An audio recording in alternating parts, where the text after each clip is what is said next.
The executive floor of the Kang Tower stretched 92 stories above Seoul's glittering skyline. Behind a desk carved from Italian marble, Kang Min-jae sat motionless, termination papers arranged perfectly before him. His steel-grey eyes betrayed nothing as his secretary stood across from him, her hands clasped, her breathing steady despite what was coming. But it was the small figure beside her that made something in his chest tighten. A boy, no older than 6, with curious eyes that seemed far too familiar. The meeting should have lasted 5 minutes. Sign. Dismiss. Move forward. Instead, the child looked directly at him and spoke 4 words that made the most dangerous man in Seoul freeze completely. 4 words that cracked something deep inside him. 4 words that revealed an impossible truth. Before we begin, thank you for spending part of your day with me. Whether you're listening from home, work, on a long drive, or before bed, I'm grateful you're here. Tonight's story is filled with mystery, heartbreak, destiny, and a love that changes everything. Please like, share, and subscribe. And comment below where you're watching from, so I can see just how far across the world this story has reached. Now, let's dive into today's unforgettable story. The morning had begun like any other in the Kang Syndicate headquarters. Kang Min-jae arrived at precisely 7:15, as he had every day for the past decade. His black Bentley slid into the private underground entrance, and 2 guards in dark suits flanked him as he walked toward the private elevator. He wore a charcoal 3-piece suit tailored in Milan, the fabric cutting sharp lines across his lean muscular frame. At 6'2", he moved with the quiet confidence of a man who had never needed to raise his voice to be heard. The elevator doors opened to the executive floor. Silence greeted him. This was the way he preferred it. Control. Order. Predictability. His office occupied the entire western corner of the building, floor-to-ceiling windows offering a panoramic view of Seoul's business district below. He paused at the door, his steel-grey eyes scanning the space before entering. Everything was precisely where it should be. The leather chairs positioned at exact angles. The crystal decanter of whiskey catching the morning light. The termination papers waiting on his desk. He moved to his chair and sat down. His fingers, each knuckle bearing black ink that spelled Honor across both hands, pressed flat against the cool surface of the desk. He stared at the documents before him. Zara Okafor. Executive Secretary. 7 years of service. Today would be her last. Min-jae had made the decision 3 days ago, after receiving a report from his intelligence team. Zara had been seen meeting with someone outside of work hours. A man. The details were unclear, but in his world, unclear details were liabilities. And liabilities could not exist this close to him. He had built his empire on one principle: trust no one completely. 7 years. She had been good. Perhaps the best secretary he'd ever employed. Efficient. Discreet. Professional to a fault. She never asked questions that weren't necessary. Never lingered when she wasn't needed. Never looked at him with fear or desire like so many others did. He respected her. But respect did not override protocol. The intercom on his desk buzzed. "Sir," came the voice of his receptionist. "Ms. Okafor is here for her 9 o'clock. Min-jae glanced at the platinum watch on his wrist. She was 3 minutes early. She was always 3 minutes early. Send her in. He straightened the papers, his expression settling into the mask he wore for all professional matters. Cold. Unreadable. Absolute. The door opened. Zara entered first, as expected. She wore a navy blue dress that fell just below her knees, professional and modest. Her long dark curly hair was pulled back in a low bun, a few strands escaping to frame her face. Even after 7 years, he still noticed the way she carried herself, spine straight, chin level, amber brown eyes meeting his without flinching. She was not afraid of him. That had always irritated him. And intrigued him. But then she stepped aside, and someone else entered behind her. A child. Min-jae's eyes narrowed. The boy was small, perhaps 5 or 6 years old. He had soft brown skin and black hair that fell in slight waves across his forehead. He wore a simple white shirt and dark pants, as if Zara had dressed him for a formal occasion. His small hand was clutched around his mother's fingers, but his posture was not cowering. He was looking directly at Minute J. And his eyes. Minute J felt something cold slide through his chest. The boy's eyes were grey. Steel grey. The same steel grey that stared back at Minute J every morning in the mirror. He blinked, dismissing the thought. A coincidence. Nothing more.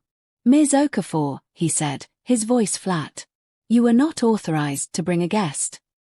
I apologize, sir. Zara's voice was calm, but he caught the slight tension in her shoulders. The school called this morning. There was an incident. I had no one else to watch him on such short notice. I planned to leave him with your receptionist during our meeting, but she... I don't require explanations, Minute J interrupted. Only solutions. Zara's jaw tightened almost imperceptibly. It won't happen again. No, Minute J said, sliding the termination papers toward the edge of his desk. It won't. The silence that followed was absolute. Zara's eyes dropped to the documents. He watched her face carefully, searching for the crack, the moment of weakness. She gave him nothing. Her expression remained composed, her breathing steady. The boy, however, was not as disciplined. He was staring at the framed photograph on Minute J's desk. It was an old picture, one of the few personal items Minute J allowed in his office. It showed a woman in her 30s, beautiful and serene, holding a young boy in her arms. His mother. Taken 2 months before her death. Who is that? The boy asked. His voice was soft but clear. Minute J's fingers stilled on the papers. Jaden, Zara said quickly, her tone carrying a gentle warning. Don't interrupt. But the boy didn't look away from the photograph. His grey eyes moved between the image and Minute J's face, as if comparing them. He looks like me, Jaden said. The room became very, very still. Minute J's pulse, always steady, skipped. Jaden. Zara's voice was sharper now. Come here. But the boy took a step forward, closer to the desk, closer to the photograph. His small face was serious, contemplative. Mama, he said, still looking at the picture. Is that my grandmother? Zara's breath caught. Minute J heard it. His steel grey eyes locked onto hers, and for the first time in 7 years, he saw something flash across her features. Not fear. Something deeper. Guilt. Jaden, Zara said, her voice breaking slightly. We need to go. But the boy wasn't finished. He turned to face Minute J fully, those impossible grey eyes looking up at him with an expression that was simultaneously innocent and knowing. Mama says I have my daddy's eyes. The words hung in the air like smoke after a gunshot. Minute J did not move. Could not move. His mind, sharp, strategic, trained to process information faster than most men could breathe, had completely stalled. He was looking at the boy's face. The shape of his jaw. The way his brows arched slightly. The exact shade of grey in his irises. The same shade he had inherited from his father. And his father before him. Get out. The words came from somewhere deep in Minute J's chest, barely above a whisper. Zara flinched. She reached for Jaden's hand, pulling him back toward her. Sir. I said get out. His voice was still quiet, but the temperature in the room had dropped by degrees. The guard standing outside the door shifted, sensing the change. Zara did not argue. She lifted Jaden into her arms, turned, and walked toward the door with measured steps. She did not look back. The door clicked shut behind them. Minute J sat motionless for a long moment. Then he picked up his phone and pressed a single button. Hyun Woo, he said when the line connected. I need everything. Birth records. Medical files. School registration. Everything connected to Zara Okafor's son. He paused, his jaw tightening. And I need it within the hour. He ended the call without waiting for a response. Then he turned to look at the photograph on his desk, his mother, holding him as a child. The boy's eyes stared back at him from his memory. And for the first time in 20 years, Kang Minute J felt something he had trained himself to destroy. Fear. The hour that followed was the longest of Minute J's life. He did not move from his desk. He did not take calls. He did not review the termination papers still sitting before him. He simply waited. His mind kept returning to the boy's face. The exact angle of his cheekbones. The way his small mouth had formed the words. The absolute certainty in his voice when he said those 4 words. Mama says I have my daddy's eyes. Minute J had trained himself to suppress emotion. To view sentiment as a weapon others could use against him. In his world, attachments were vulnerabilities, and vulnerabilities got people killed. But he could not suppress the memories now rising unbidden. 7 years ago. A conference in Hong Kong. He had been expanding the syndicate's operations into Southeast Asia, meeting with potential allies and eliminating potential threats. The negotiations had been tense, delicate. He had spent 18-hour days in boardrooms and backrooms, shaping deals with men who would smile at you while calculating how to bury you. And then there had been her. Zara Okafor. She had been working for one of his contacts, a Nigerian businessman with legitimate pharmaceutical interests and less legitimate connections. She had been his assistant, responsible for translation and logistics during the conference. Minute J had noticed her immediately. Not because of her beauty, though she was undeniably beautiful. It was the way she moved through the room. Calm. Observant. Professional. She never spoke unless necessary, but when she did, her words were precise and efficient. She reminded him of himself. Their first real conversation happened on the 4th night of the conference. Minute J had been on the rooftop bar of the hotel, drinking alone, when she appeared.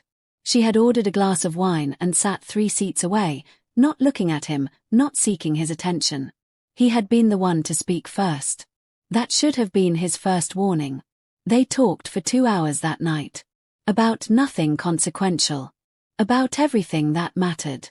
She was from Lagos, the daughter of a professor and a nurse. She had studied business administration at the University of Lagos before taking a position with the pharmaceutical company. She was intelligent, ambitious, and completely unimpressed by his reputation. "You're not what I expected," she had said near the end of the night. "What did you expect?" "Someone less human." He had almost smiled at that. The conference lasted 10 days. By the 5th night, they were no longer pretending their encounters were accidental. By the 7th night, she was in his suite. It had been a mistake. He knew it even then. Mixing business with anything personal was a violation of every rule he had set for himself. But there was something about her that dismantled his defenses. Something about the way she looked at him, not at the syndicate boss, not at the legacy, but at him. And for those few nights, he had let himself believe it could be different. The last morning of the conference, he had woken to find her gone. A note on the pillow, written in her elegant handwriting. This was never meant to last. Don't look for me. He had ignored the instruction. He had his people search for her. But she had vanished. Quit her job. Left Hong Kong. Disappeared into a world he could not access. After 3 months of fruitless searching, he had forced himself to stop. And eventually, he had forced himself to forget. Or so he had thought. 6 months later, she had applied for a position at his company. Secretary to the CEO. He had not seen her name on the application.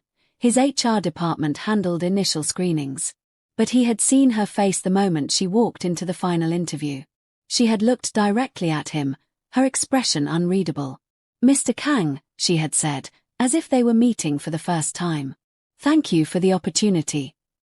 He should have dismissed her immediately. Instead, he had hired her. He told himself it was because she was qualified. Because she was efficient. Because her references were impeccable. He never asked why she had returned. She never offered an explanation. And for 7 years, they had maintained a perfect professional distance. She managed his schedule, handled his correspondence, anticipated his needs before he expressed them. She was, in every measurable way, the ideal employee. He never touched her again. Never spoke about Hong Kong. Never allowed himself to wonder what might have been. But now he was looking at the photograph of his mother, and all he could see was a boy with grey eyes. The door to his office opened without a knock. Only one person in the world would enter without knocking. Choi Hyun-woo stepped inside. He was 6 feet tall, athletically built, with short black hair and dark eyes that had witnessed things most men couldn't imagine. He had been at Minute J's side for 15 years, first as a bodyguard, then as a lieutenant, now as the syndicate's second-in-command. He was also the only person Minute J trusted. Mostly. Hyun-woo placed a folder on the desk without speaking. Minute J opened it. The first page was a birth certificate. Name: Jaden Okafor. Date of birth: March 15th. Place of birth: Lagos, Nigeria. Mother: Zara Okafor. Father: unknown.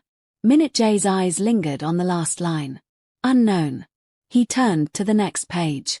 Medical records from a private clinic in Lagos. Prenatal visits. Delivery notes.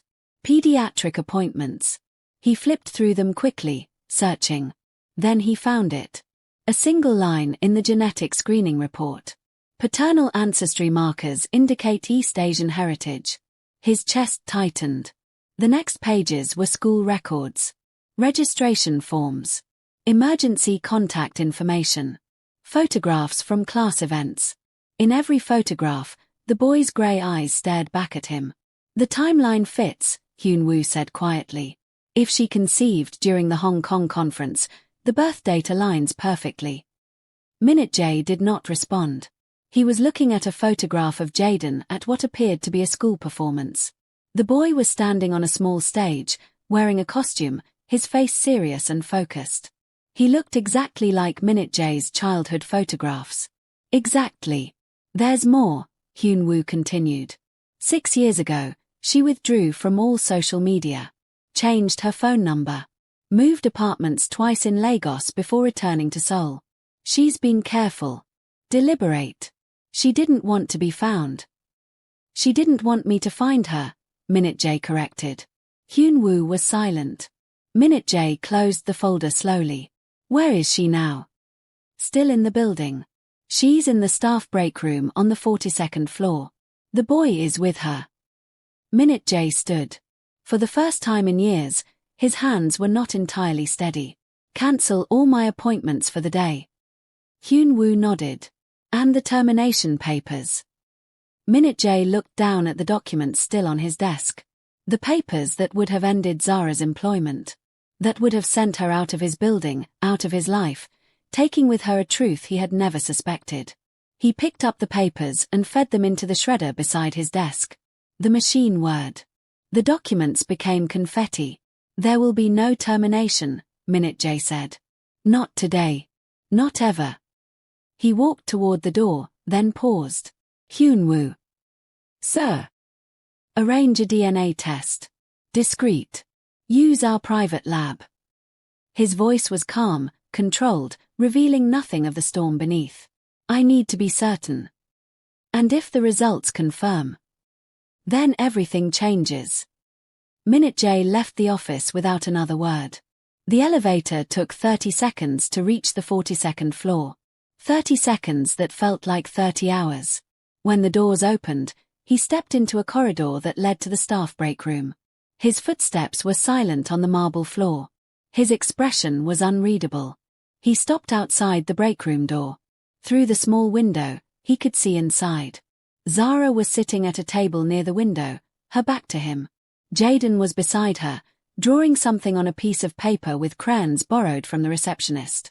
The afternoon light caught the curve of Zara's neck, the gentle slope of her shoulders. And the boy. The boy looked up, as if sensing something. His grey eyes found the window. Found Minute J. For a moment, they simply stared at each other through the glass. Then Jaden smiled. It was a small smile, tentative and curious. The smile of a child who did not yet understand the weight of the world he had just overturned. Minute J did not smile back. But something in his chest shifted. Something that had been frozen for a very long time began to thaw. He pushed the door open and stepped inside. Zara turned at the sound of the door. When she saw who had entered, her face went pale. She stood immediately, placing herself between Minute J and Jaden in a motion so instinctive it betrayed years of protective habit. Mr. Kang. Sit down, Ms. Okafor. His voice was quiet. Not threatening. But something in his tone made it clear this was not a request. Zara hesitated for a fraction of a second, then slowly lowered herself back into her chair. Her hand found Jaden's shoulder, holding him close.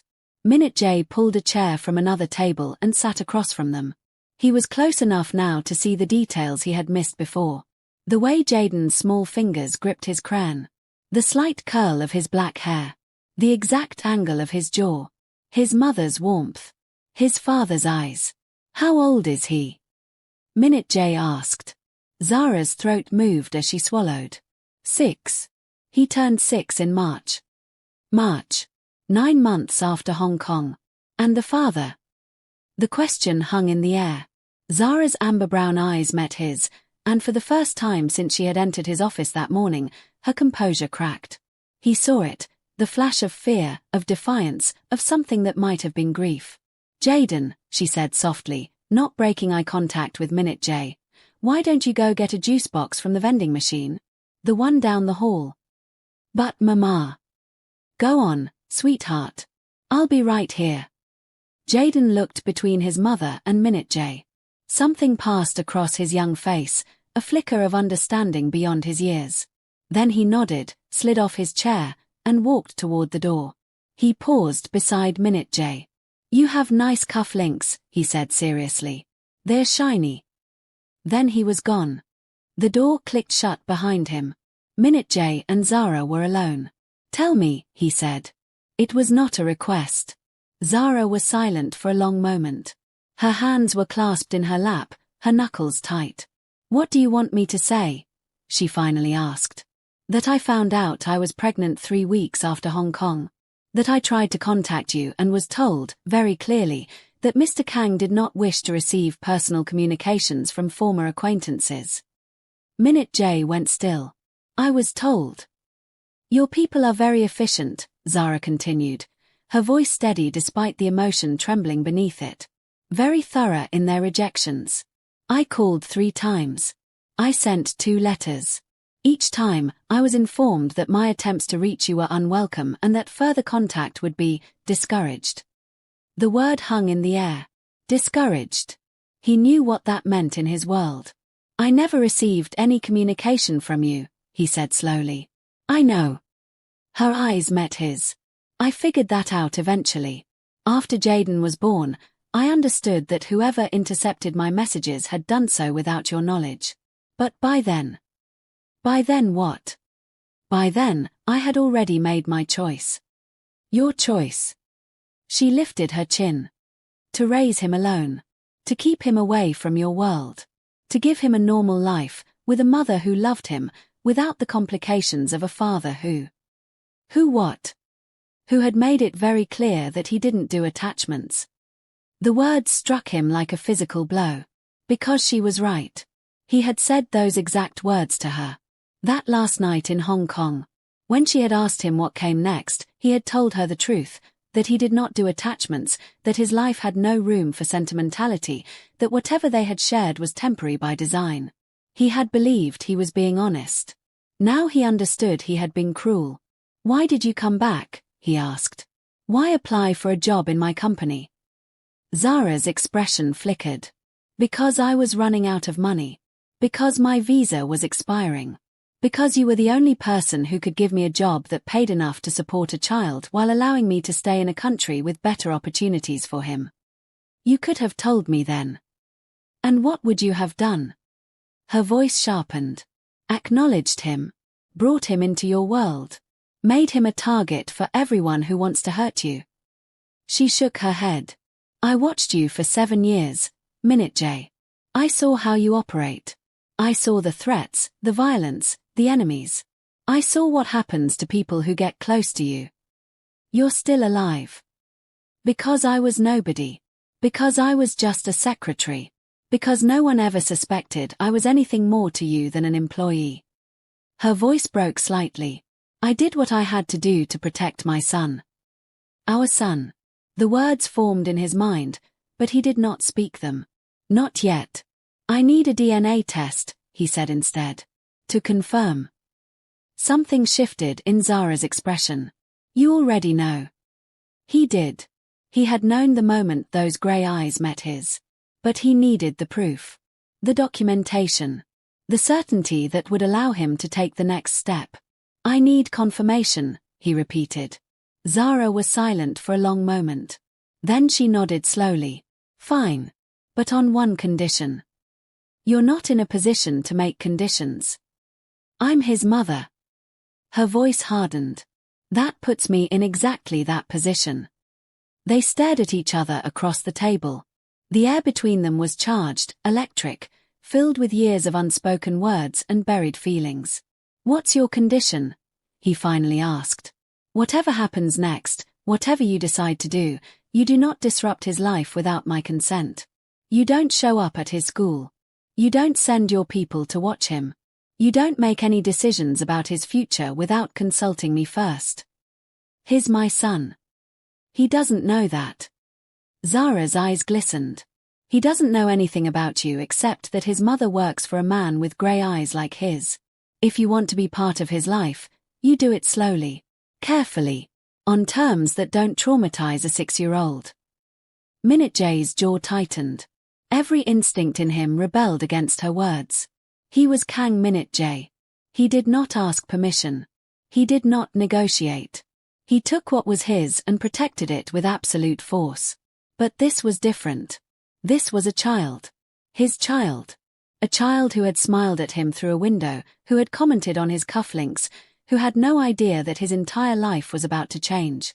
Agreed, he said finally. Zara's shoulders dropped slightly. Relief, maybe. Or exhaustion. The test will be done today, Minute J continued. I have a private lab. Completely confidential. The results will be available within hours. And then we discuss next steps. The door opened behind them. Jaden walked back in, a small juice box in his hands. He climbed back into his chair beside his mother, completely oblivious to the tension that filled the room. The vending machine only had apple juice, he announced. But I like apple juice, so it's okay. Minute J watched him. Watched the way his small hands punctured the juice box with the straw. Watched the way his grey eyes crinkled slightly as he took a sip. Watched the way he leaned naturally against his mother's side. 6 years. 6 years of birthdays. First words. First steps. First days of school. 6 years that Minute J would never get back. Jaden, Zara said gently, Mr. Kang needs to take a quick test. He's going to ask you to help. Jaden looked up, curious. A test? Just a small one, Minute J said. The doctor will use a cotton swab, like a tiny cotton ball on a stick, and touch the inside of your cheek. That's all. Does it hurt? No. It feels like brushing your teeth, but much faster. Jaden considered this, then nodded. Okay. I'm good at teeth brushing. Mama says I'm the best. Something cracked in Minute J's chest. Just slightly. Just enough. The DNA test was conducted in a private medical facility on the 65th floor of the building, a floor that officially didn't exist in public records. Minute J watched through a glass partition as a physician gently swabbed the inside of Jaden's cheek. The boy was remarkably calm, chattering about his favorite cartoon characters while the procedure was completed. Then it was Minute J's turn. He opened his mouth and allowed the same procedure. The samples were labeled, sealed, and sent to the laboratory. Hyun Woo appeared beside him as the physician departed. Results will be ready in 4 hours, he said quietly. Minute J nodded but did not respond. His eyes were fixed on the window of the waiting room, where Zara was helping Jaden with his jacket. What are you going to do? Hyun Woo asked. Whatever I have to. That's not an answer. It's the only one I have right now. Hyun Woo was silent for a moment. There are going to be complications. If anyone finds out you have a son, no one will find out. You can't hide a child forever, especially if you plan to be part of his life. I'm not hiding him. Minute J turned to face his second-in-command. I'm protecting him. There's a difference. Is there? The question hung in the air. Minute J did not answer.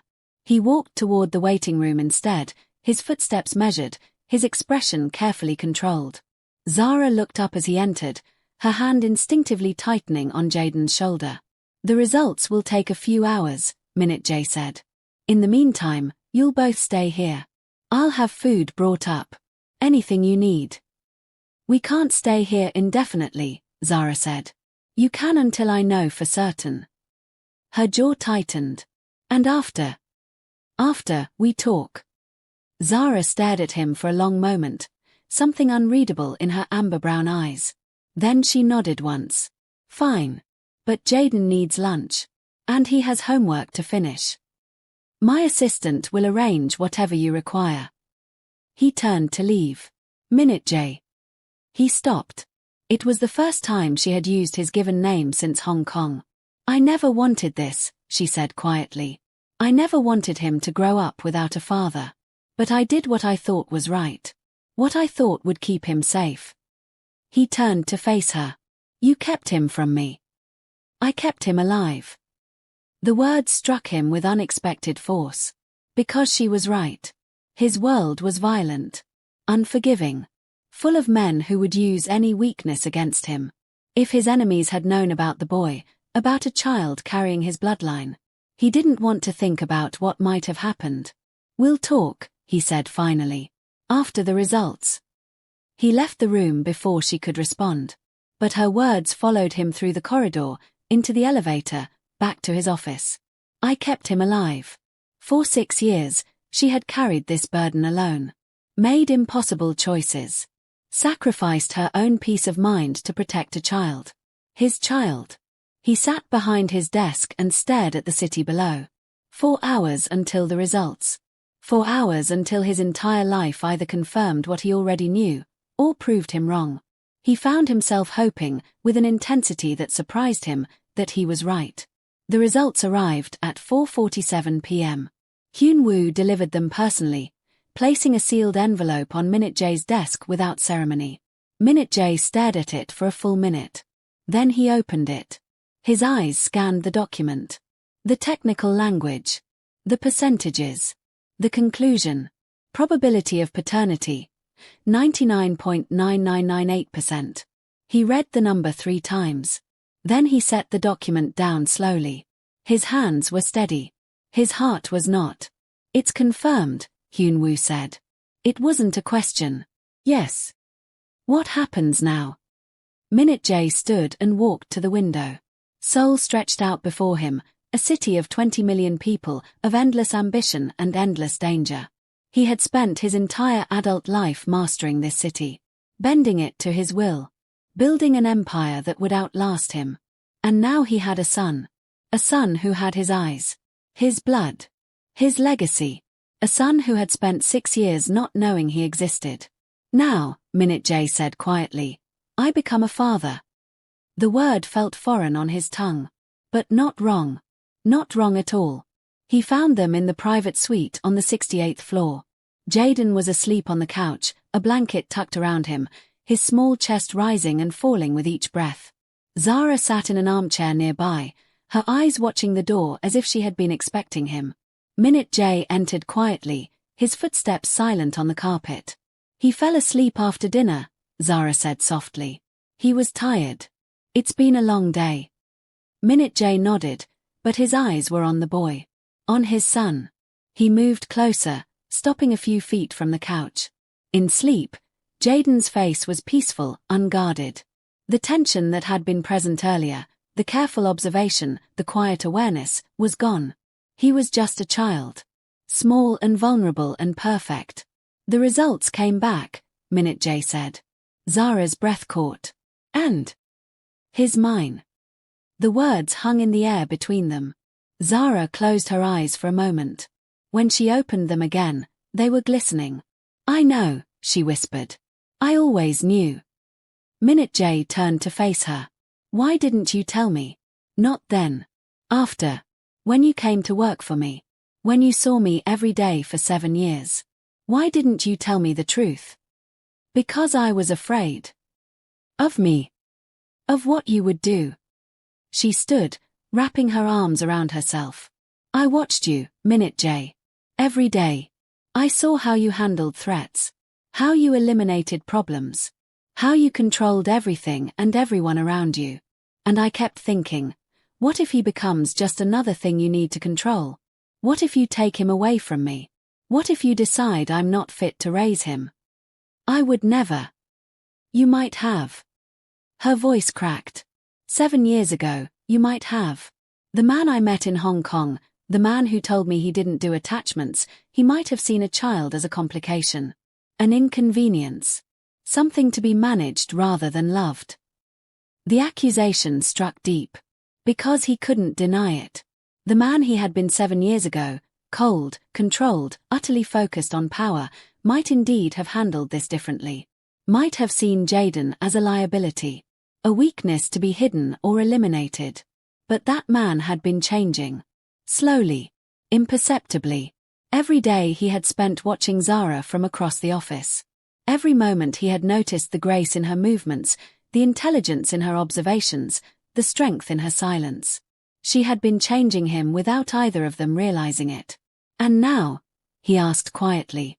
Zara looked at the sleeping boy on the couch. Now I see you looking at him, she said. And I see something different. What do you see? She turned back to face him. Fear, she said. The same fear I've felt every day since I found out I was pregnant. The fear of someone who realizes they have something precious. Something they could lose. Minute J was silent. She was right. He was terrified. Not of his enemies. Not of the violence that surrounded his life. Not of death or pain or betrayal. He was terrified of failing this child. I don't know how to do this, he admitted. The confession surprised even him. Zara's expression softened. Neither did I. But you figure it out. One day at a time. One moment at a time. And you'll let me. You'll let me be part of his life. She hesitated. The silence stretched between them. I don't know yet, she finally said. I need time. He needs time. This can't happen overnight. How long? However long it takes. Her voice firmed. I meant what I said earlier. You don't get to sweep in and upend everything just because you have resources and power. Jaden has a life. Friends. Routines. You have to earn your place in it, just like anyone else. And if I refuse? Then you'll prove I was right to keep him from you. The challenge hung in the air. Minute J held her gaze for a long moment. Then, slowly, he nodded. I'll do it your way. The words cost him more than she would ever know. But they were true. Because for the first time in his life, Kang Minute J had found something more important than control. His son. And he would do whatever it took to earn his place in that boy's life. The next morning, Minute J arrived at the office at 7:15, as always. But nothing was as always anymore. He sat behind his desk, staring at the stack of reports that required his attention, and found himself unable to focus. His mind kept returning to the image of Jaden asleep on the couch. The way his small hand had curled around the edge of the blanket. The soft sound of his breathing. For 38 years, Minute J had operated on a single principle. Control everything, feel nothing. That principle was crumbling. At 8:45, Zara entered with his schedule for the day.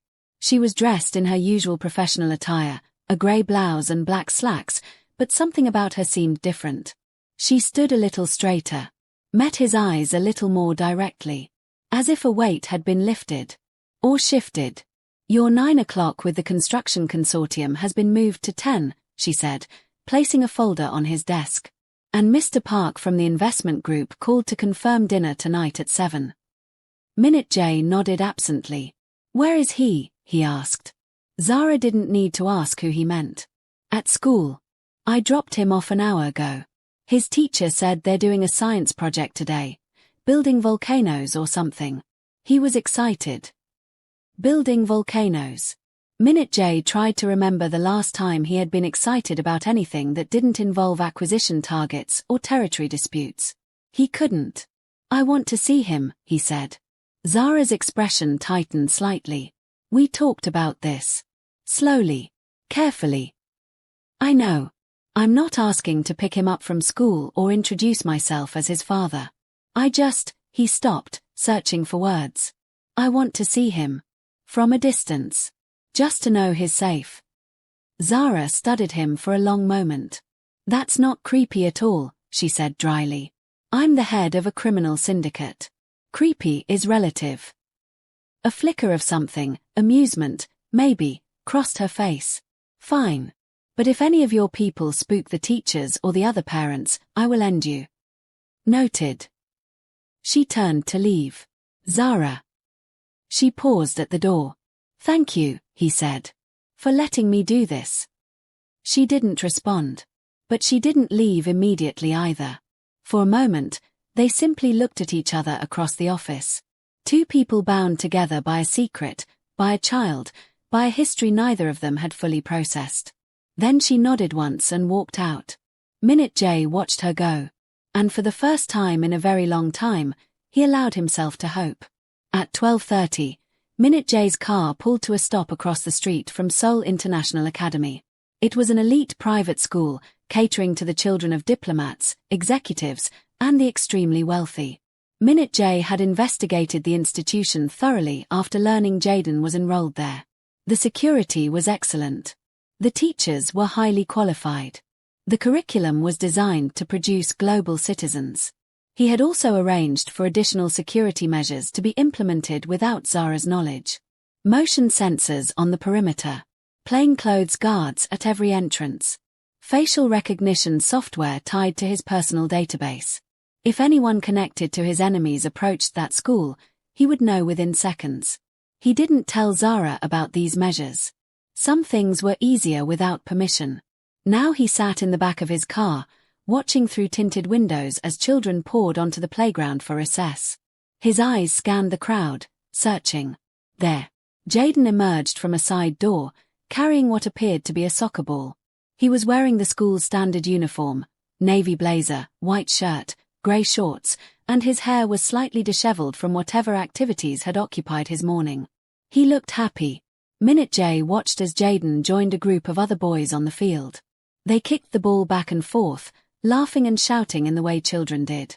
Jaden was quick, coordinated, his movements showing natural athletic ability. He gets that from me, Minute J thought. Then he caught himself. He was already claiming credit for traits he had no right to claim. He hadn't taught the boy to kick a ball. Hadn't spent weekend afternoons in the park, running drills and celebrating goals. Hadn't done any of the things fathers did. But he wanted to. God, he wanted to. The recess period lasted 30 minutes. Minute J watched every second of it. When the bell rang and the children filed back inside, he felt a strange emptiness settle in his chest. His phone buzzed. A message from Hyun Woo. Lee Sung-ho requested a meeting. Says it's urgent. Minute J's jaw tightened. Lee Sung-ho was the head of a rival syndicate, a man who had been circling Minute J's territory for years, waiting for any sign of weakness. Their relationship was one of mutual distrust and carefully maintained boundaries. If Sung-ho was requesting a meeting, something had changed. Minute J typed a quick response. Tomorrow. My territory. My terms. He put the phone away and looked back at the school. The playground was empty now. But somewhere inside that building, a boy with grey eyes was learning about volcanoes. A boy who had no idea his father was watching. A boy who had no idea how much his father was already willing to do to protect him. That evening, Minute J cancelled his dinner with the investment group. Instead, he found himself standing outside Zara's apartment building, a modest high-rise in a respectable but not extravagant neighborhood. He had known her address for years, standard security protocol for all employees who worked closely with him. But he had never stood here before. Never considered approaching her outside of work. Now he couldn't seem to stay away. He told himself he was here for Jaden. To check on the security of the building. To ensure the boy was safe. But that was only partly true. He was also here for her. For Zara. For the woman who had kept his son safe for 6 years. Who had sacrificed her own peace of mind to protect a child. Who had walked into his office every day, carrying a secret that could have destroyed them both. She had been brave. Braver than him. He took out his phone and sent a message. I'm outside your building. I need to talk. 3 minutes passed. Then his phone buzzed. Are you serious? Yes. Another minute. Front door. 5 minutes. He waited. The door opened precisely 5 minutes later. Zara stepped out, wearing jeans and a simple sweater, her hair loose around her shoulders. She looked different outside of the office. Softer. More vulnerable. More like the woman he remembered from Hong Kong. Is something wrong? She asked, crossing her arms against the evening chill. Is it about Jaden? No. He's fine. Minute J paused. I went to his school today. During recess. Her eyes narrowed. You did what? I just watched. From across the street. I didn't approach him or talk to anyone. You were stalking my son's school. I was observing my son's school. There's a difference. There really isn't. He almost smiled. Almost. I needed to see him, he said quietly. To know he was safe. You have to understand, in my world, family is the ultimate vulnerability. The moment someone discovers I have a son, he becomes a target. I've already implemented additional security at the school, but... Wait. Zara held up a hand. You implemented security at his school? Without consulting me. It was necessary. It was presumptuous. Her voice sharpened. We agreed, slowly, carefully, on my terms. That means you don't get to make unilateral decisions about his safety without talking to me first. His safety isn't negotiable. Neither is my role as his mother. They stared at each other. The tension between them was palpable, a mixture of old attraction, new conflict, and the weight of years of secrets. You're right, Minute J finally said. I should have told you. I apologize. Zara's eyebrows rose slightly. Did you just apologize? It happens occasionally. I've worked for you for 7 years. I've never heard you apologize for anything. There wasn't anything worth apologizing for. There was plenty worth apologizing for. You just didn't care. He nodded slowly. You're right about that too. She studied him for a long moment, something shifting in her expression. What changed? She asked quietly. What made you different now? He thought about the question. About watching Jaden sleep on the couch. About the fear that had gripped his chest when he realized how easily he could have lost them both.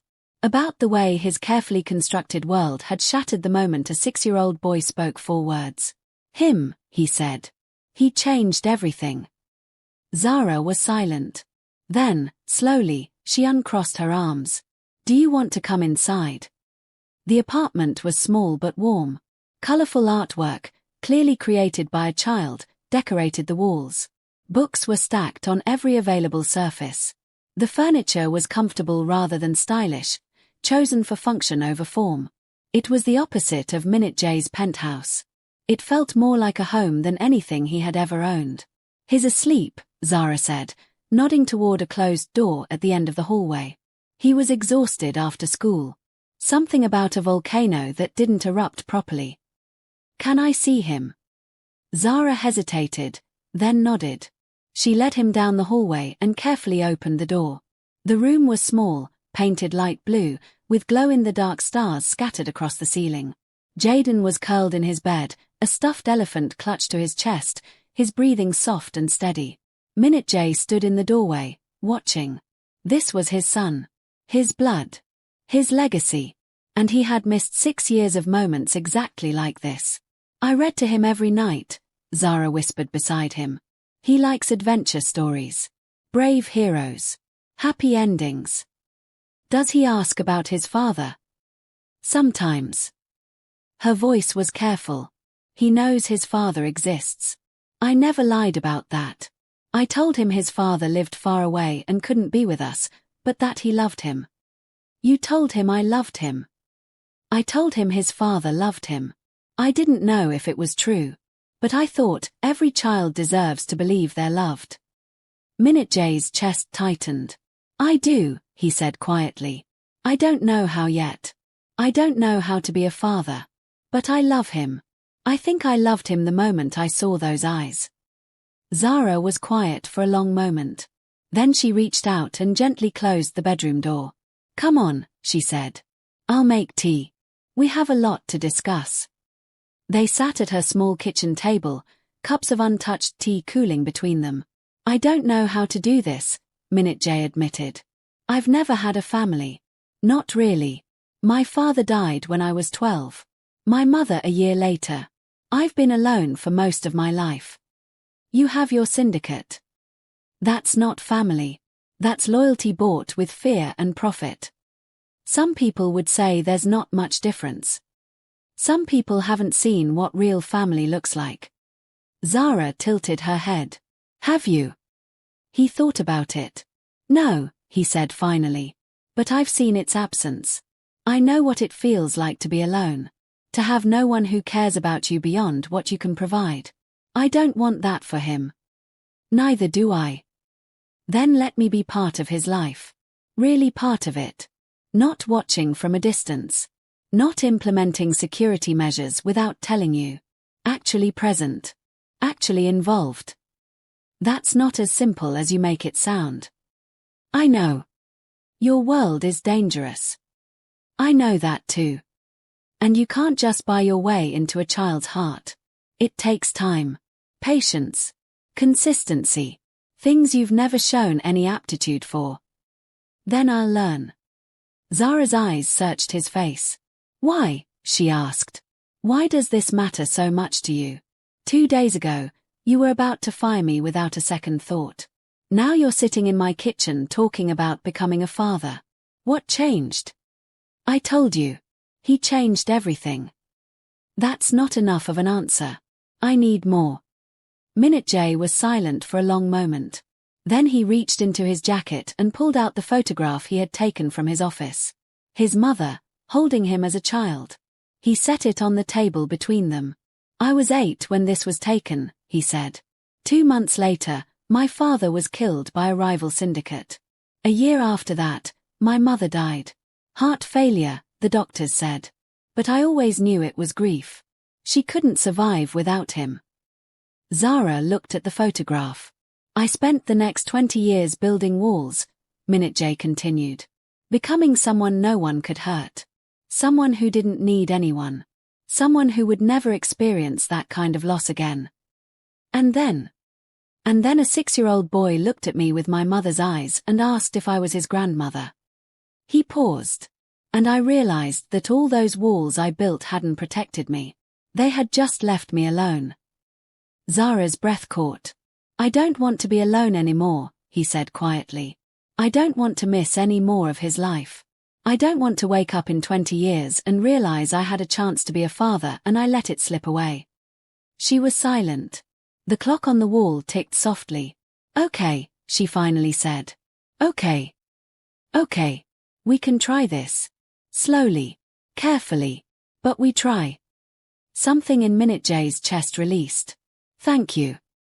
"Don't thank me yet." Her voice was firm. "If you hurt him, if you disappoint him or abandon him or put him in danger, I will destroy you. I don't care how powerful you are. I don't care what resources you have. I will take him and disappear, and you will never find us again." "Understood." "Good." She stood and picked up her teacup. "Now go home. It's late, and I have to get him ready for school in the morning." Minute J rose slowly. At the door, he paused. "Zara." "What?" "Thank you for protecting him. For all those years. For everything you sacrificed." He met her eyes. "I know I don't deserve a second chance. But I'm grateful you're giving me one." She didn't respond. But as he walked down the hallway toward the elevator, he could have sworn he saw her smile. The next morning, Minute J prepared for his meeting with Lee Sung-ho. The rival syndicate leader had requested a neutral location, but Minute J had refused. If Sung-ho wanted to talk, he would do it on Kang territory, under Kang terms.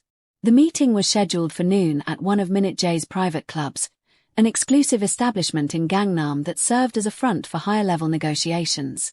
Hyun-woo arrived at the office early, his expression tense. "I don't like this," he said. Sung-ho hasn't requested a meeting in 3 years. The last time he did, 2 of our men ended up dead. That was handled. That's my point. We handled it. Which means he should be keeping his distance, not reaching out for friendly chats. Perhaps he has new information. Or new leverage. Minute J paused in the middle of reviewing his schedule. What kind of leverage? Hyun Woo hesitated. I don't know yet. But my contacts say he's been asking questions. About the company. About personnel. About Zara. About several executives. Hyun Woo's voice was careful. Including Ms. Okafor, yes. Minute J's expression didn't change. But his hand tightened slightly on the edge of the desk. Increase security on her apartment. And the school. Double the plainclothes presence. Already done. Good. Minute J stood. Let's not keep our guest waiting. Lee Sung-ho was already seated when Minute J entered the private room. He was a man in his early 40s, with sharp features and cold eyes that missed nothing. His suit was expensive, his posture confident, his expression carrying the careful neutrality of someone accustomed to dangerous negotiations. Minute J. Sung-ho rose, offering a slight bow. Thank you for meeting with me. You said it was urgent. It is. Sung-ho gestured to the chair across from him. Please. Sit. Minute J remained standing. Sung-Cho's smile tightened slightly, but he didn't press. I'll get to the point, then. I've recently come across information that I believe would be valuable to you. What kind of information? Personal information. Sung-Cho's eyes glittered. About your organization. Your employees. Your family connections. Minute J's expression remained impassive. But his pulse quickened. I don't have family connections. That's what I thought too. Until recently. Sung-ho reached into his jacket and produced a photograph. He placed it on the table between them. It was a picture of Jaden. Walking into his school. Holding Zara's hand. Interesting child, Sung-ho said casually. Those eyes are quite distinctive. Almost familiar, wouldn't you say? Minute J looked at the photograph. Then he looked at Sung-ho. What do you want? A conversation. About potential arrangements between our organizations. We don't have arrangements. We could. Sung-ho leaned back in his chair. I'm not your enemy, Minute J. I'm a businessman. I believe in mutual benefit. And I think there's an opportunity here for both of us to prosper. You're threatening my son. I'm opening a negotiation. There's a difference. Minute J was silent for a long moment. Then he picked up the photograph. I appreciate you bringing this to my attention, he said quietly. It helps me understand our relationship more clearly. I hope this means you're willing to discuss. It means, Minute J interrupted, his voice soft and cold, that you've made a very serious mistake. Sung-Cho's smile faltered. Threats won't. This isn't a threat. Minute J placed the photograph in his jacket pocket. This is a fact. You photographed my son. You brought evidence of my personal life into a negotiation. You attempted to use a child as leverage. I'm simply presenting options. You presented yourself as an enemy. Minute J's grey eyes were ice. And enemies have consequences. He turned and walked toward the door. Minute J. Sung-Cho's voice had lost its casual ease. Think carefully about this. I'm not the only one with this information. Others will find out eventually.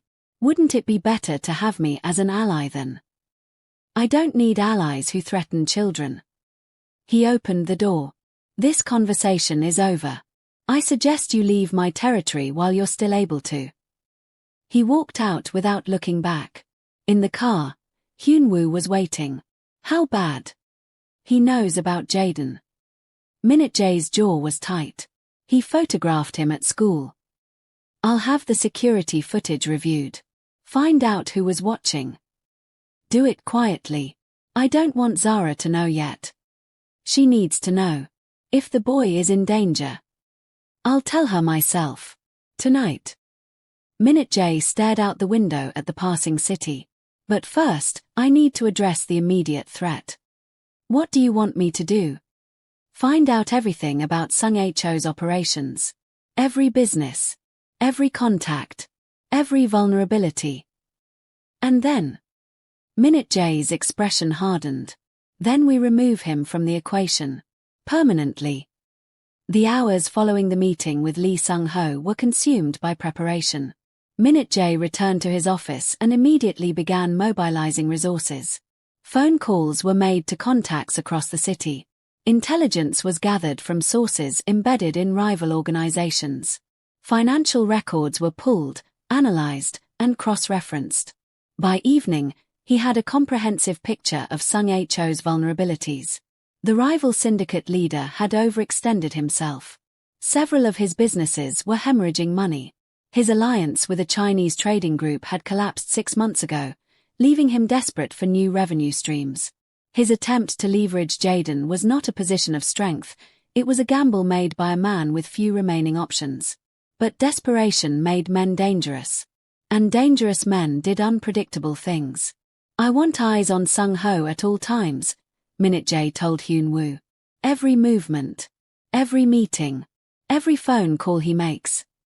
Already in place. And the school? Reinforced. We have 4 additional men positioned around the perimeter. The principal has been informed of a potential security threat. We told her it was related to corporate espionage targeting the parents. She agreed to implement additional protocols. Minute J nodded slowly. It wasn't enough. Nothing would be enough until Sung-ho was eliminated as a threat. But that would take time. And in the meantime, he had a promise to keep. He looked at his watch. 7:15. Zara would be finishing dinner with Jaden right now. Helping him with homework. Reading him a bedtime story. The normal routines of a normal family. Routines Minute J had never experienced. He picked up his phone and typed a message. I need to speak with you tonight. It's important. The response came 3 minutes later. Is this about the meeting you had today? Hyun-woo's people have been watching the building all afternoon. She had noticed. Of course she had noticed. Yes. I'll explain everything. Can I come by after Jaden is asleep? A long pause. Then, 9 o'clock. Don't be late. He wasn't. Zara opened the door at precisely 9 o'clock. She was wearing the same jeans and sweater from the night before, her expression a mixture of curiosity and concern. She stepped aside to let him enter, then closed the door quietly behind him. He's asleep. For about 30 minutes now. She led him to the kitchen table. What's going on? Your people doubled the security around the building. 2 of them followed me to the grocery store. I know. I ordered it. Why? Minute J reached into his jacket and pulled out the photograph Sung-ho had given him. He placed it on the table. Zara's face went pale. Where did you get this? A rival syndicate leader. His name is Lee Sung-ho. He's been watching Jaden. He knows the boy is connected to me. Zara's hand trembled as she picked up the photograph. How long has he been watching? I don't know yet. My people are investigating. And what does he want? Leverage. He thinks he can use Jaden to force me into negotiations favorable to his organization. Zara's eyes flashed with sudden fury. He's using my son as a bargaining chip. Our son. And yes. She slammed the photograph down on the table. I knew this would happen. I knew the moment you became involved, everything would. This isn't because of me. Of course it's because of you. Her voice rose, then she caught herself, glancing toward Jaden's room. When she spoke again, it was a harsh whisper. Your world is dangerous. Your enemies are dangerous. And now one of them knows about my child. Our child. A 6-year-old boy who doesn't understand any of this. I know. You know. She laughed bitterly. That's your response. You know. I know, and I'm handling it. How? By putting guards around the building?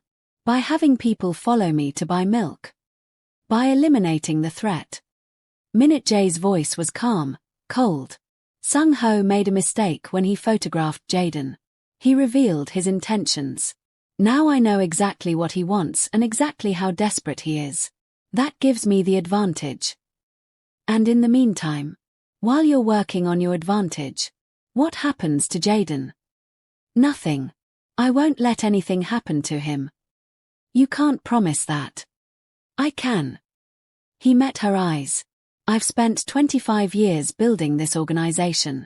I have resources most governments don't possess. I have people who would die for me without question. And I will use every single one of those resources to protect that boy. Zara stared at him. Her anger was still there, simmering beneath the surface. But something else was emerging too. Something that looked almost like trust. What do you need me to do? She asked finally. For now. Nothing. Continue your normal routines. Go to work. Take Jaden to school. Act as if nothing has changed. While your people watch us. While my people protect you. She shook her head slowly. I spent 6 years keeping him safe by staying invisible. By being nobody important. Now you want me to keep living normally while a crime lord has photographs of my son? Yes. That's insane. It's necessary. If we change your routine, Sung-ho will know we're afraid. He'll escalate. He'll push harder. But if we maintain normalcy while quietly dismantling his organization from within, he won't see the attack coming until it's too late. Zara was silent. How long? She asked. Days. Possibly a week. And if something goes wrong? If he decides to make a move before you're ready? Then I'll be there. You. Personally.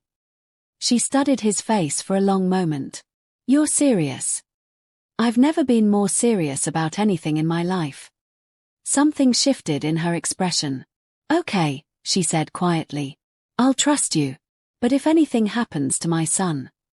It won't. If anything happens to him, I will never forgive you. And I will spend the rest of my life making sure you regret ever meeting me. I understand. She nodded once, then stood. You should go. It's late, and I need to process all of this. Minute J rose slowly. At the door, he paused. Zara. What? I won't fail you.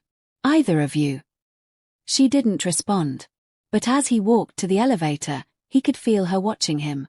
And he knew, with absolute certainty, that he would rather die than break his promise. The next 3 days were a blur of strategic maneuvering. Minute J's organization moved with surgical precision. Sung-Ho's financial records were quietly leaked to the National Tax Service, triggering an audit that froze several of his key accounts. His alliance with a major shipping company was sabotaged through carefully planted intelligence suggesting he was cooperating with authorities. 2 of his most trusted lieutenants were approached with offers of protection and immunity in exchange for information about his operations. By the 3rd day, Sung-Ho's organization was crumbling. But the man himself remained dangerous. He's getting desperate, Hyun-woo reported during their evening briefing. Our sources say he's been making calls to foreign contacts, trying to arrange a quick sale of his remaining assets. He's planning to run. Possibly. Or he's planning one final move. Minute J's jaw tightened. What kind of move? We don't know yet. But he's been asking about security gaps. Specifically around the school. Minute J went very still. When? This afternoon. One of his people was seen near the playground, taking photographs. Why wasn't I informed immediately? I'm informing you now. We only confirmed it 30 minutes ago. Minute J stood. Pull Jaden out of school. Now. If we do that. Now. Hyun-woo nodded and reached for his phone. But before he could dial, the device in his hand buzzed with an incoming call. He answered, listened for a moment, and his face went pale. What? Minute J demanded. Hyun-woo lowered the phone slowly. The school. Someone breached the perimeter 10 minutes ago. They grabbed a child. Minute J's blood turned to ice. Which child? They don't know yet. Teachers are doing a head count. Minute J was already moving toward the door. Get Zara on the phone. Now. The drive to the school took 11 minutes. 11 minutes of absolute silence as Minute J sat in the back of his car, his mind racing through scenarios. His people were already converging on the location. Police had been notified, through channels he controlled, to establish a perimeter without interfering with his operation. His phone rang. Zara. Where is he? Her voice was barely controlled. The school called. They said there was an incident. They said a child was taken. Where is my son? I'm on my way there now. That's not an answer. I don't have an answer yet. But I will. Minute J. Stay where you are. Do not go to the school. Let me handle this. He's my son. And I will bring him back. I swear to you. He ended the call. The car screeched to a stop outside the school gates. Minute J was out before the vehicle fully stopped, his long strides carrying him toward the cluster of police officers and school administrators gathered near the entrance. A woman in a tailored suit, Mrs. Eun Park, the school's director of operations, rushed toward him. Mr. Kang. Thank God you're here. What happened? A man in a delivery uniform approached the playground during afternoon recess. He claimed to have a package for one of the teachers. When security turned to verify his credentials, he grabbed a child and ran toward a waiting vehicle. Which child? Mrs. Park's face crumpled. Jaden. Jaden Okafor. Minute J's world narrowed to a single point. His son. They had taken his son. Where? His voice was barely above a whisper. Where did they take him? We don't know. The vehicle was unmarked. It headed east, toward the industrial district, but... Minute J turned away. Hyun Woo was at his side immediately. I have people tracking every camera in a 5-mile radius. We'll find the vehicle within. Not fast enough. Minute J's mind was racing. Sung Ho won't take him far. He wants leverage, not escape. He needs Jaden alive and accessible for negotiations. So where would he? His warehouse. The one in Incheon. The one we haven't touched yet. We haven't touched it because it's heavily fortified. If we go in without. We go in now. Minute J's grey eyes were steel. Every man we have. Every weapon. Every resource. That's a direct assault. We'll lose people. Then we lose people. Hyun Woo stared at him. In 15 years of service, he had never heard Minute J speak those words. The boss was strategic, calculating, always weighing costs against benefits. He never sacrificed personnel unnecessarily. But this was different. This was his son. Yes, sir, Hyun Woo said. I'll mobilize everyone. The convoy rolled through the night like a wave of shadow. 20 vehicles. 60 men. Enough firepower to level a small building. Minute J sat in the lead car, his expression carved from stone. He had changed into tactical gear, black pants, black jacket, a vest that could stop most calibers. A pistol sat holstered at his hip. Another was strapped to his ankle. He had not fired a weapon in years. Tonight, that would change. His phone buzzed. Zara. He answered. Tell me you found him. Her voice was raw, broken by hours of crying and terror. Please tell me you found him. We're moving on the location now. I want to come. No. He's my son. And I'm going to bring him home. But I can't do that if I'm worried about protecting you too. Minute J. Zara. His voice softened slightly. Trust me. Please. Just this once. A long silence. Bring him back to me, she whispered. Bring my baby back. I will. He ended the call and looked out the window. The Incheon industrial district loomed ahead, a maze of warehouses and shipping containers, lit by harsh sodium lights that cast everything in shades of orange and shadow. The vehicle slowed. We're here, Hyun Woo said. The warehouse is at the end of this row. Our surveillance shows approximately 15 hostiles inside. Sung Ho arrived 30 minutes ago. The boy. Thermal imaging shows a small figure in the northwest corner of the building. Not moving, but alive. Alive. Minute J allowed himself one breath of relief. Then he focused. Breach points. 3. Main entrance is heavily guarded. East and west service doors have lighter coverage. We recommend a simultaneous assault on all 3. No. Minute J's voice was hard. I go through the front. Sir, that's... I want Sung Ho to see me coming. I want him to understand exactly who is taking everything from him. Hyun Woo hesitated. And the boy? A separate team enters through the service doors while I provide the distraction. Your priority is Jaden. Get him out. Get him to safety. I'll handle Sung Ho. What if you don't? Then you take Jaden to his mother and you protect them both for the rest of their lives. Minute J met his lieutenant's eyes. Do you understand? Hyun Woo was silent for a long moment. Then he nodded. Yes, sir. Minute J checked his weapon. Let's go. The assault began at precisely 10:47 p.m. Minute J walked toward the main entrance with the calm deliberation of a man who had accepted the possibility of death. Behind him, his men fanned out in practiced formation, their weapons trained on the guards who scrambled to respond. The first shots came from the left. One of Sung Cho's men went down before he could raise his rifle. Another followed seconds later. Then the doors were open, and Minute J was inside. The warehouse was vast, a cathedral of shadows and rusting machinery. Fluorescent lights flickered overhead, casting irregular patterns across the concrete floor. Shipping containers were stacked along the walls, creating a maze of narrow passages and blind corners. And in the center, waiting, was Lee Sung Ho. He stood behind a metal desk, his posture relaxed despite the gunfire echoing through the building. 4 guards flanked him, their weapons drawn.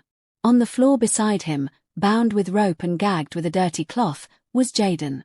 Minute J's heart seized. The boy was conscious. His grey eyes, so like Minute J's own, were wide with fear, tears streaming down his cheeks. A bruise was forming on his left cheek. Someone had struck him. Someone had struck his son. A cold rage swept through Minute J's body, a fury so absolute it felt almost like peace. Kang Minute J. Sung Cho's voice carried across the warehouse. I was wondering when you'd arrive. Let the boy go. Straight to business. I admire that. Sung Ho smiled. But I think we should discuss terms first. There are no terms. There are always terms. You have something I want. I have something you want. He gestured toward Jaden. A simple exchange. You agree to my proposals, and I return your son unharmed. You hurt him. A minor disagreement during transport. Nothing permanent. Minute J's jaw tightened. What are your proposals? Sung Cho's smile widened. I want 60% of your shipping operations. Access to your distribution networks in Busan.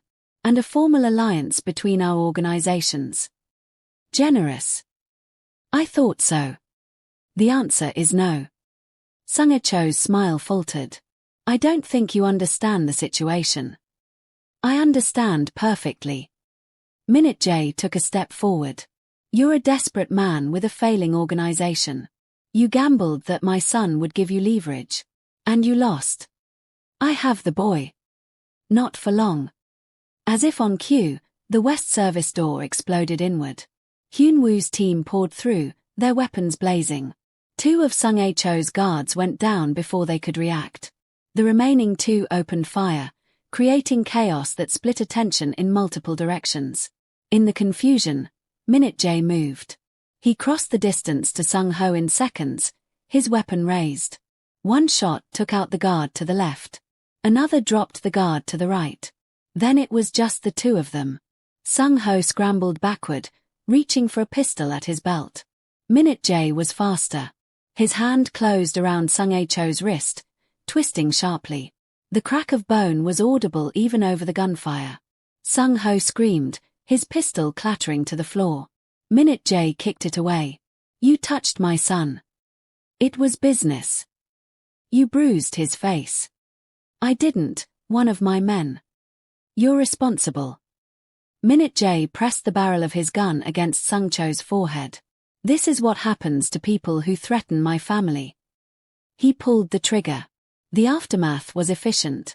Hyun Woo's team secured the warehouse. Sung Cho's surviving men were detained. Evidence was collected, documented, prepared for disposal. But Minute Jae saw none of it. He was on his knees beside Jaden, carefully removing the ropes that bound the boy's small wrists. His fingers, still steady after years of training, trembled slightly as he pulled the gag from Jaden's mouth. Jaden, can you hear me? The boy's grey eyes, still wet with tears, still wide with shock, focused on Minute Jae's face. You came, he whispered. Of course I came. The man said no one would come. He said no one would pay to get me back. He was wrong. Minute Jae gathered the boy into his arms, holding him close. Jaden was shaking, his small body trembling against Minute Jae's chest. He smelled like dust and fear and the industrial grime of the warehouse. He smelled like home. I was scared, Jaden said, his voice muffled against Minute Jae's jacket. I know. Are you going to take me to Mama? Yes. Promise. I promise. Minute Jae stood, lifting Jaden with him. The boy wrapped his arms around Minute Jae's neck, clinging with the desperate strength of a child who had faced the worst and survived. Hyun Woo appeared at his side. The area is secure. We have medical personnel standing by. No hospitals. Take us to Zara's apartment. Sir, the boy should be examined. Have a private physician meet us there. I won't take him anywhere else. Hyun Woo nodded. As Minute Jae carried Jaden toward the waiting vehicle, the boy lifted his head. Mister. Yes. Are you my daddy? Minute Jae stopped. His heart, still racing from the assault, seemed to pause entirely. What makes you ask that? Mama said my daddy has grey eyes like mine. And you have grey eyes. Jaden's voice was small but certain. And you came for me. The man said no one would come, but you did. Minute Jae looked into his son's face. Into the eyes that mirrored his own. Yes, he said quietly. I'm your daddy. Jaden was silent for a moment. Then he nestled his head against Minute Jae's shoulder. I knew it, he murmured. I knew it all along. The drive to Zara's apartment took 23 minutes. Minute Jae held Jaden the entire way, refusing to let the boy sit in a separate seat. Jaden fell asleep against his chest, exhausted by the trauma and comforted by the steady rhythm of his father's heartbeat. Minute Jae watched him sleep, and felt something fundamental shift inside him. For 38 years, he had lived for power, for control, for the relentless expansion of his influence and the systematic elimination of his enemies. None of it mattered now. The only thing that mattered was the boy in his arms. The boy who had his eyes. The boy who had trusted him to come. The boy who was his son. When the car pulled up to Zara's building, she was already waiting outside. Her face was pale, her eyes red from crying, her body wrapped in a coat she had thrown on without care. When she saw Minute Jae emerge from the vehicle with Jaden in his arms, she let out a sound that was half sob, half prayer. Jaden. Minute Jae handed the boy to her carefully, making sure she had a secure grip before releasing him. Zara held her son against her chest, tears streaming down her face. My baby. My baby. Are you okay? Did they hurt you? Talk to me, sweetheart. Jaden stirred, his grey eyes opening slightly. Mama. I'm here. I'm right here. Daddy came for me. Zara's breath caught. Her eyes lifted to Minute Jae's face. He knows. He asked. I told him the truth. She stared at him for a long moment. Then, slowly, she nodded. Let's get him inside. The physician arrived within the hour. She examined Jaden thoroughly, determining that his injuries were minor, a bruised cheek, some rope marks on his wrists, but no serious physical damage. The psychological trauma, she warned, would take longer to address. He should see a counselor, she said privately to Minute Jae and Zara. Children are resilient, but an experience like this can have lasting effects. I'll arrange it, Minute J said. After the physician left, they sat in Zara's small living room, Jaden asleep between them on the couch. The boy had refused to let go of either of them, one small hand clutching Minute J's fingers, the other wrapped around his mother's wrist. "Thank you," Zara said quietly. "You don't need to thank me. You saved our son's life. He's my son too." Minute J looked at the sleeping boy. "I would have destroyed anyone who tried to hurt him." "You did destroy them." "Yes." Zara was silent. "Does that bother you?" Minute J asked. "It should." She paused. "But it doesn't. Not tonight. Not after what they did to him." She reached out and gently brushed a strand of hair from Jaden's forehead.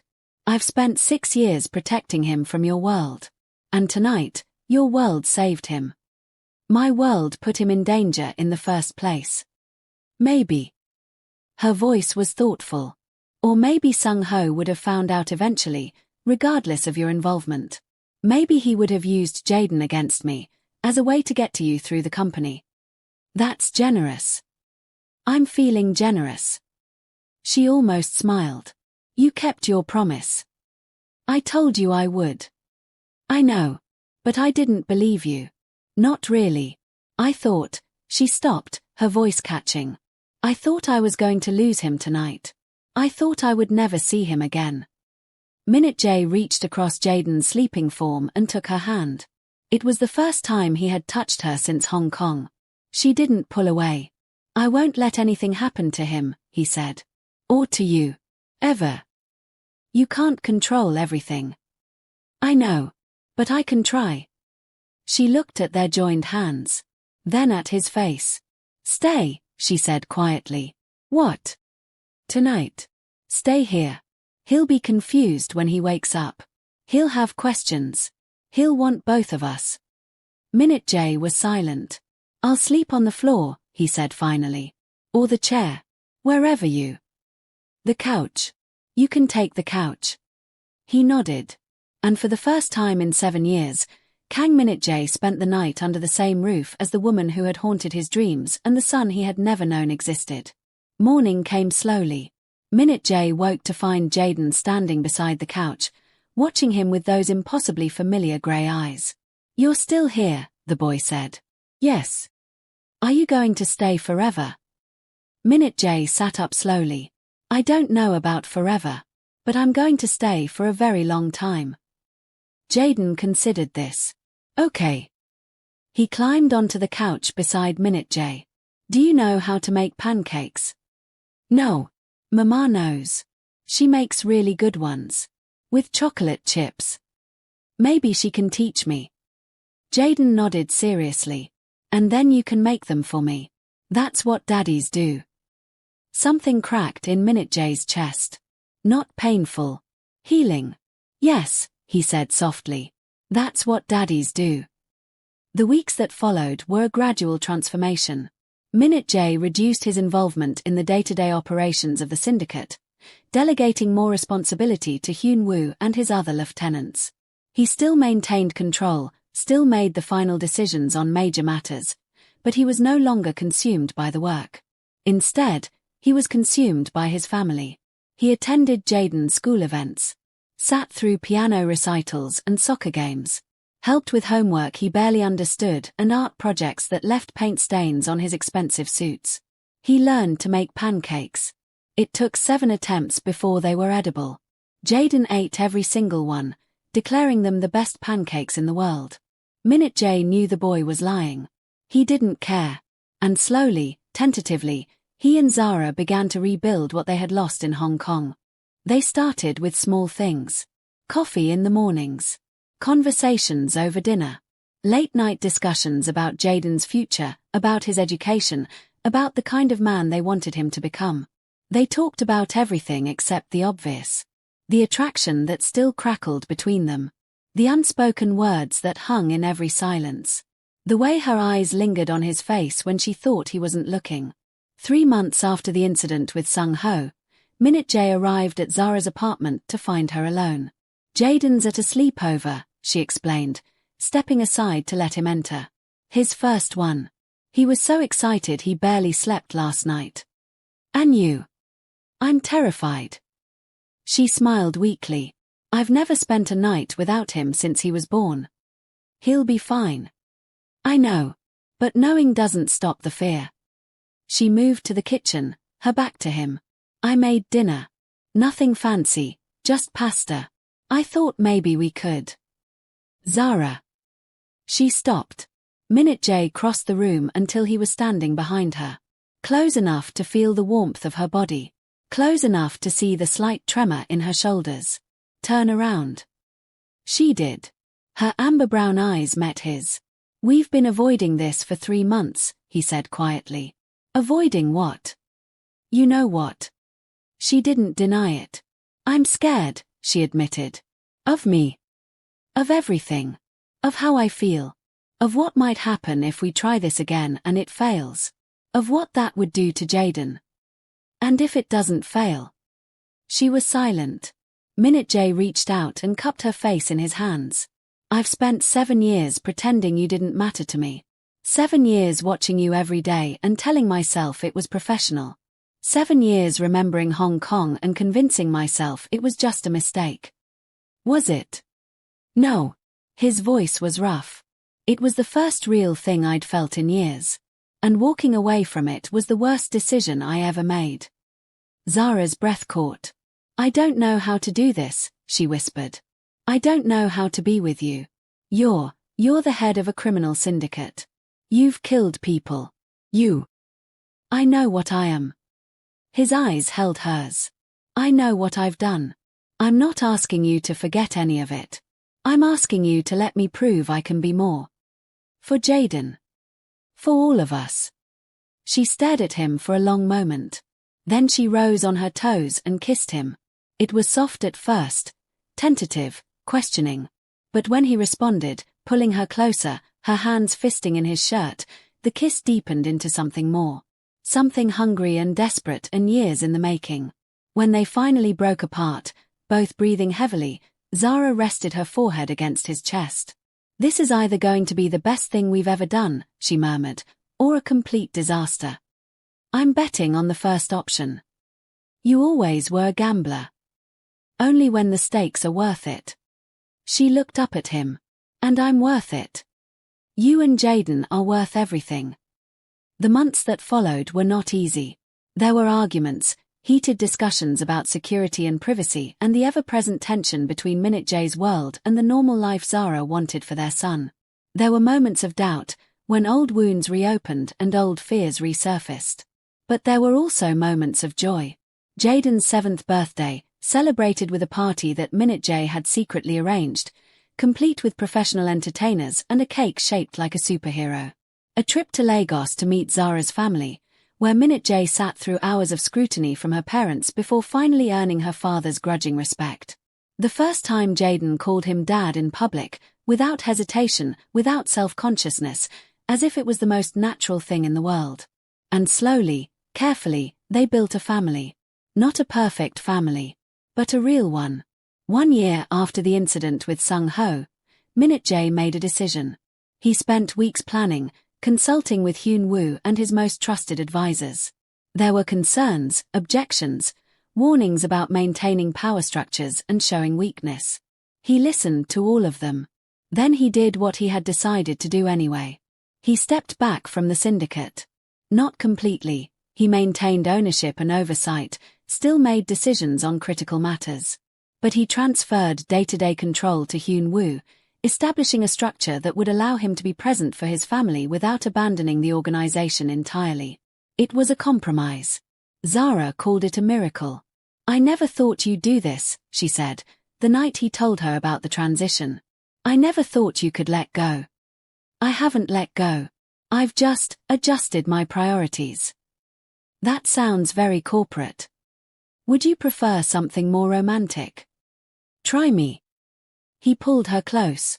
I realized that power means nothing if I don't have someone to share it with. That control is useless if I can't protect the people I love. That I've spent my entire life building an empire, but I've never had a home. Her eyes glistened. And now I have both. He pressed his forehead to hers. Because of you. Because of Jaden. Because you gave me a second chance I didn't deserve. You earned it. I'm still earning it. I know. She smiled. That's what I love about you. 6 months later, on a warm evening in early summer, Minute J took Zara and Jaden to Gyeongbokgung Palace. The ancient grounds were closed to the public, a favor called in from connections in the tourism ministry. They had the place to themselves as the sun set, painting the traditional architecture in shades of gold and crimson. Jaden ran ahead, exploring the stone pathways and wooden pavilions with the boundless energy of a 7-year-old. Minute J and Zara walked more slowly, hand in hand. Why are we here? Zara asked. Because I wanted to show you something. The palace. What it represents. She looked at him, curious. For 500 years, Minute J said, this was the center of Korean power. Kings lived here. Dynasties rose and fell. Empires were built and destroyed. I know the history. Then you know that none of it lasted. He stopped, turning to face her. The kings are gone. The dynasties ended. But the palace remains. The beauty remains. The meaning remains. Zara's breath caught. Minute J. I've spent my life chasing power. Building something I thought would last forever. But I've learned that power isn't permanent. Control isn't permanent. The only thing that lasts, the only thing that truly matters, is love. He reached into his pocket and withdrew a small box. Zara's hand flew to her mouth. I love you, he said, opening the box to reveal a ring, a simple band of platinum with a single diamond that caught the fading light. I love our son. I love the family we've built. And I want to make it permanent. Tears were streaming down Zara's face. Zara Okafor, Minute J said, his voice steady despite the emotion threatening to overwhelm him. Will you marry me? For a moment, she couldn't speak. Then Jaden appeared beside them, his eyes wide. Are you asking Mama to marry you? Minute J looked at his son. Yes. What did she say? She hasn't answered yet. Jaden turned to his mother. Say yes, Mama. Please say yes. Zara laughed through her tears. Yes, she said, her voice breaking. Yes, I'll marry you. Minute J slid the ring onto her finger. Then Jaden threw himself at both of them, wrapping his small arms around their legs. We're going to be a real family now, he announced. A forever family.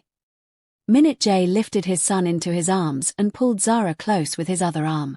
The three of them stood there as the sun set over the ancient palace, a Korean Mafia boss, a Nigerian woman, and their mixed heritage son. An unlikely family. A perfect family. A forever family. The wedding took place 3 months later. It was a small ceremony, just family and close friends, held in a private garden in the mountains outside Seoul. Zara wore a traditional white gown that made her look like a queen. Minute J wore a black suit without a tie, his neck tattoo visible above the open collar, his grey eyes never leaving his bride. Jaden served as ring bearer, walking down the aisle with the serious concentration of a child entrusted with an important mission. When the officiant asked if anyone objected to the union, Hyun-woo caught Minute J's eye and smirked. No one objected. The vows were simple. Honest. True. I promise to protect you, Minute J said, his voice carrying across the garden. To cherish you. To be the husband you deserve and the father our son needs. I promise to choose love over power, family over empire, and you over everything else. For the rest of my life. Zara's voice trembled as she responded. I promise to trust you. To believe in the man you've become. To stand beside you through whatever comes. I promise to be your partner, your friend, your home. For the rest of my life. They exchanged rings. The officiant pronounced them married. And when Minute J kissed his bride, their son cheering beside them, he finally understood what it meant to be complete. Years passed. Jaden grew from a curious child into a thoughtful teenager, his grey eyes carrying the same intensity as his father's but tempered by his mother's warmth. He excelled in school, showed talent in multiple sports, and developed a passion for music that surprised everyone. Minute J attended every recital. Every game. Every milestone. He was there when Jaden graduated from primary school. There when he entered secondary school. There when he had his first heartbreak and needed his father's advice. He was present. Always present. Zara continued to work, eventually leaving Minute J's company to start her own consulting firm. It was successful beyond her expectations, allowing her to create opportunities for other African women in Korea. They built a life together. Not without challenges. There were still enemies who circled, still threats that required addressing, still the constant tension of maintaining the organization Minute J had built. But they faced everything together, as a family. And every night, before he fell asleep, Minute J would look at the woman beside him and the boy sleeping down the hall, and he would remember. He would remember standing in his office, termination papers on his desk. He would remember a small boy with grey eyes, looking at a photograph of his grandmother. He would remember 4 words that changed everything. Mama says I have my daddy's eyes. 4 words that broke him. 4 words that rebuilt him. 4 words that led him home. 20 years later, on a warm summer evening, Kang Minute J sat on the terrace of his home, watching the Seoul skyline glitter in the distance. He was 60 years old now, his black hair streaked with silver, his body still strong but slower than it once was. He had fully retired from the syndicate 5 years ago, transferring complete control to Hyun Woo and a new generation of leaders. Zara sat beside him, her hair now touched with grey, her face still beautiful, her hand still fitting perfectly in his. Inside the house, their son was preparing dinner. Jaden was 26 now, a successful architect with his father's intensity and his mother's grace. He had brought his fiancée to meet the family, a Korean-American woman with kind eyes and a quick laugh. Their voices carried through the open windows, mixing with the sound of music and laughter. "Are you happy?" Zara asked quietly. Minute J considered the question. 26 years ago, he had been a man who believed happiness was weakness, who thought love was a liability, who spent his days accumulating power and his nights surrounded by emptiness. Now he was a husband, a father, a man who had learned that the greatest strength was not control but connection. "Yes," he said simply. "Are you?" Zara smiled. "Every single day." He lifted her hand and kissed her knuckles, his honor tattoos visible against her dark skin. "I love you," he said. "I know." She leaned against his shoulder. "I love you too." They sat together in comfortable silence, watching the night settle over the city they had made their home. And somewhere in the universe, perhaps, the story of their love continued to unfold, a Korean mafia boss, a Nigerian woman, and the child who had brought them together with 4 simple words. A story of regret and redemption. Of hidden truths and revealed hearts. Of a family built against all odds. A story that proved, in the end, that love could break down any wall. Even the walls built by kings. The end.